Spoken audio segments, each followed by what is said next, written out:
টিভির দুপুরের সংবাদে আপনাদের সঙ্গে আছি আমি মাহবুবা জারিন ডায়না। নির্বাচনী রোডম্যাপ ঘোষণার আগে বিভিন্ন রাজনৈতিক দল ও স্টেক হোল্ডারদের সঙ্গে কমিশনের আলোচনা করা উচিত বলে মনে করে বিএনপি, জামায়াত ও এনসিপি। তবে জামায়াতের লেভেল প্লেইং ফিল্ড আর এনসিপির গণপরিষদের শর্ত থাকলেও নির্বাচনে অংশ নেয়া নিয়ে সংশয় নেই তাদের। অর্ণ গফুরের রিপোর্ট। ১/১১ জরুরি সরকারের সময় থেকে তফসিলের আগে রোডম্যাপ দিয়ে আসছে নির্বাচন কমিশন। সেই ধারায় এ সপ্তাহে ত্রয়োদশ জাতীয় সংসদ নির্বাচনের রোডম্যাপ দেবে ইসি। এটিকে কমিশনের স্বাভাবিক কার্যক্রম হিসেবে দেখছে রাজনৈতিক দলগুলো। তবে এখনও ঐকমত্যের বিষয় অমীমাংসিত থাকা এবং ইসির একক সিদ্ধান্ত নেয়াকে ঐতিহ্যের লঙ্ঘন বলে মনে করে বিএনপি, জামায়াতে ইসলামী ও এনসিপি। নির্বাচন কমিশনের উচিত ছিল মূল স্টেক হোল্ডারদের সঙ্গে কথাবার্তা বলে তারপরে তাদের রোডম্যাপ বা যেটাই বলুক তাদের পথনকশা এটা ঘোষণা করা।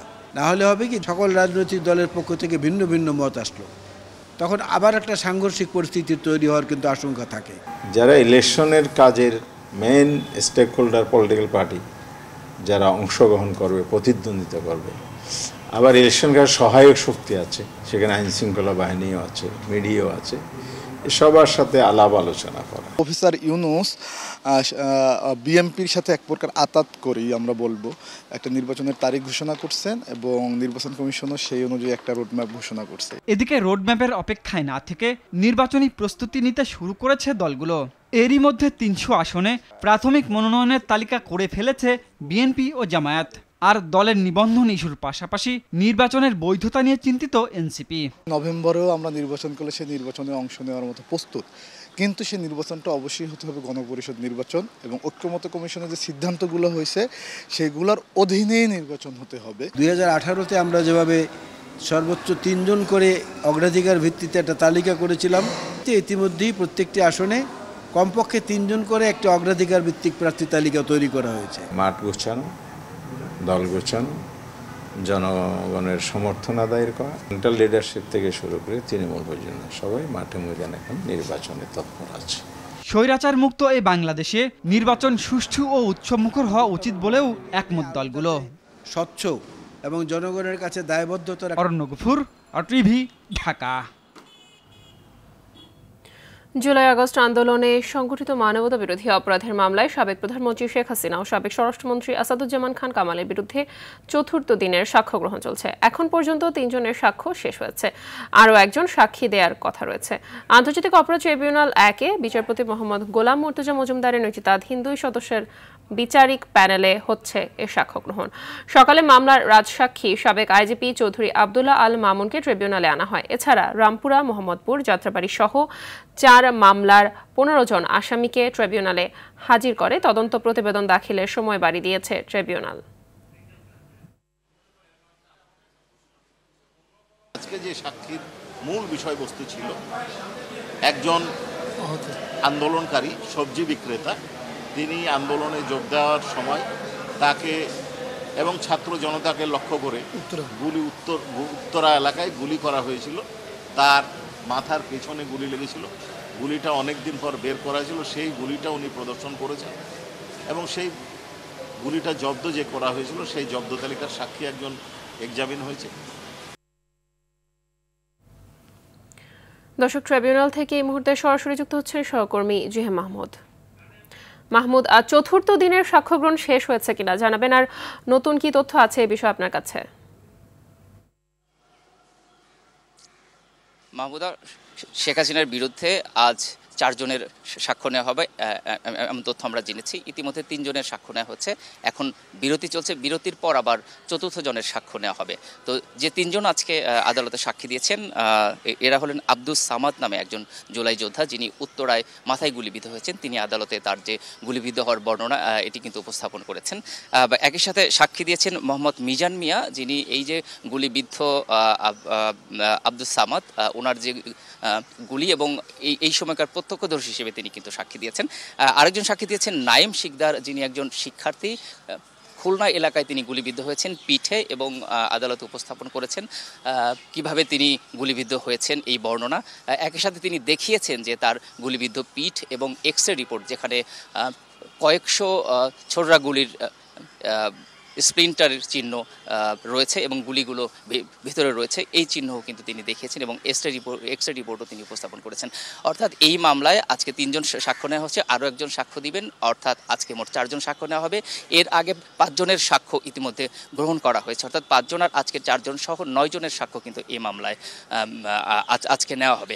অর্থাৎ শেখ হাসিনার বিরুদ্ধে যদিও 81 জনের সাক্ষ্য গ্রহণের কথা রয়েছে, আজ সহ 9 জনের সাক্ষ্য গ্রহণ হলে বাকি আরও যে কয়জন সাক্ষ্য প্রয়োজন হয় এই মামলার অপরাধ প্রমাণের জন্য প্রসিকিউশন থেকে এরকম সাক্ষ্য নেওয়া হবে বলে কিন্তু জানিয়েছেন এবং অক্টোবরের মধ্যে শেখ হাসিনার বিরুদ্ধে সাক্ষ্য গ্রহণ শেষ হবে বলে প্রসিকিউশন থেকে কিন্তু জানিয়েছেন। একই সাথে আজকে আরও 4টি মামলার আসামি উপস্থাপন করা হয় এবং ওই মামলাগুলোর তদন্ত রিপোর্টের সময় বাড়িয়ে দেওয়া হয়। তো আমরা অপেক্ষা করছি, পরবর্তী সংবাদে হয়তো জানাতে পারবো যে বিচারিক কার্যক্রমের আসলে সর্বশেষ অবস্থা কি হয়। তো আন্তর্জাতিক অপরাধ ট্রাইব্যুনাল থেকে এই ছিল আমার কাছে সর্বশেষ তথ্য। মাহমুদা, ধন্যবাদ আপনাকে। জুলাই আন্দোলনের সময় যাত্রাবাড়িতে যুবদল কর্মী আব্দুল কাইয়ুম হত্যা মামলা বাতিল ও জামিন চেয়ে সাবেক প্রধান বিচারপতি ABM খায়রুল হকের করা আবেদনের শুনানি অনুষ্ঠিত হবে আগামী 26 অক্টোবর। রোববার সকালে বিচারপতি মোহাম্মদ জাকির হোসেন ও বিচারপতি KM রাশেদুজ্জামান রাজার হাইকোর্ট বেঞ্চ এ বিষয়ে শুনানির কথা ছিল। তবে এদিন খায়রুল হকের আইনজীবী সময়ের আবেদন করেন। বিচারপতি ABM খায়রুল হকের বিরুদ্ধে এ মামলা ছাড়াও রায় জালিয়াতি সহ আরও 3টি মামলা রয়েছে। জুলাই অভ্যুত্থানে অংশ নিয়ে দৃষ্টিশক্তি হারিয়েছেন নাটোরের সন্তান আব্দুল্লাহ আল বাকি মিঠু। গত বছরের 4 অগস্ট সিরাজগঞ্জের বেলকুচি থানার কেজির মোড়ে গুলিবিদ্ধ হন তিনি। হাসপাতালে নেয়ার পর মৃত ভেবে ফেলে রাখা হয়েছিল তাকে। মিঠু এখনও তার শরীরে বয়ে বেড়াচ্ছে একাধিক গুলির স্প্লিন্টার। নাটোর সংবাদদাতার পাঠানো তথ্যচিত্রে আরও জানাচ্ছেন আব্দুল হামিদ।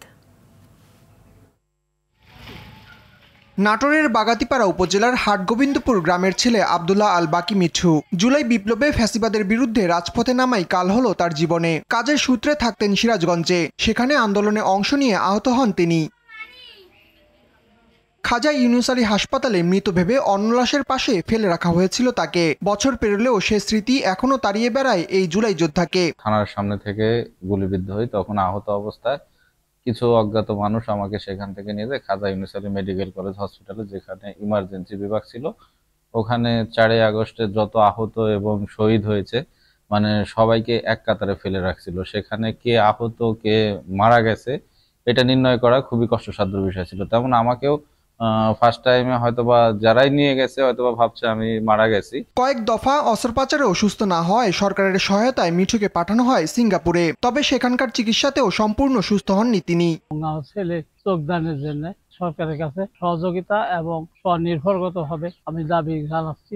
স্বাভাবিক জীবনে ফিরতে মিঠুকে সহযোগিতার অনুরোধ স্থানীয়দের। চোখ কানা হয়ে গেছে, সংসারের হাল ধরার মতন ছেলে, সংসার চলার মতন চাল ছাড়া কেউ নাই। সিঙ্গাপুরও গেছে, আসার পরও তাই কম থাকে, তা তো চলে না একটাই ব্যাপার। বরাদ্দ সাপেক্ষে জেলার আহত জুলাই যোদ্ধা ও শহীদ পরিবারকে সহায়তার সর্বোচ্চ চেষ্টা করা হচ্ছে বলে জানান জেলা প্রশাসক। 5 আগস্টের পরবর্তী সময়ে জুলাই আগস্টের যে যোদ্ধা আছেন এবং শহীদ পরিবার আছেন তাদেরকে সঞ্চয়পত্র এবং বিভিন্নভাবেই আর্থিক সহযোগিতা সহ অন্যান্য সহযোগিতা প্রদান করা হচ্ছে। জুলাই যোদ্ধাদের প্রয়োজনীয় সহযোগিতা দিয়ে পুনর্বাসনের পাশাপাশি বিচারের দৃশ্যমান অগ্রগতি দেখতে চান বিপ্লবের ভুক্তভোগীরা। আব্দুল হামিদ, RTV। রাষ্ট্রপতি মোহাম্মদ শাহাবুদ্দিনের ছবি বিদেশে বাংলাদেশের সব কূটনৈতিক মিশন, কনসুলেট, কূটনীতিকদের কার্যালয় ও বাসভবন থেকে সরানোর নির্দেশ দিয়েছে পররাষ্ট্র মন্ত্রণালয়। রাজনৈতিক সূত্রে জানা গেছে নির্দেশনা কোনো আনুষ্ঠানিক চিঠি বা ইমেইলে পাঠানো হয়নি। টেলিফোনে অঞ্চলভিত্তিক কয়েকজন রাষ্ট্রদূত ও হাই কমিশনারকে বিষয়টি জানিয়ে পরে অন্য মিশনগুলোতে খবরটি পৌঁছে দিতে বলা হয়েছে। পররাষ্ট্র মন্ত্রণালয় সূত্র নিশ্চিত করেছে যে অঞ্চলভিত্তিক কয়েকজন রাষ্ট্রদূত ও হাই কমিশনারকে স্পষ্টভাবে জানানো হয়েছে দ্রুত এই নির্দেশ কার্যকর করতে হবে।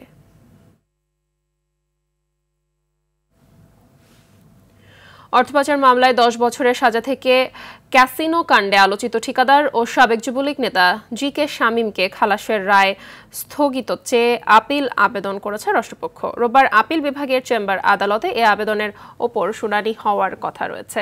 এর আগে গত 7 আগস্ট অর্থ পাচার মামলায় 10 বছরের সাজা থেকে জি.কে. শামীমকে খালাস দেন বিচারপতি এ.এস.এম.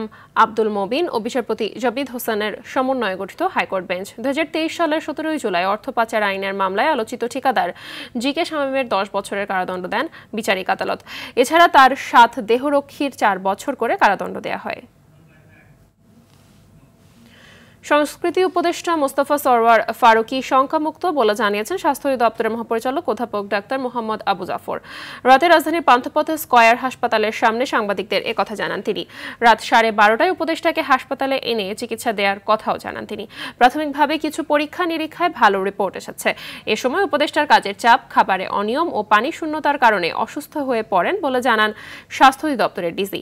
এর আগে কক্সবাজারে অবস্থানকালে তিনি অসুস্থ হলে এয়ার অ্যাম্বুলেন্সে তাকে ঢাকায় পাঠানো হয়।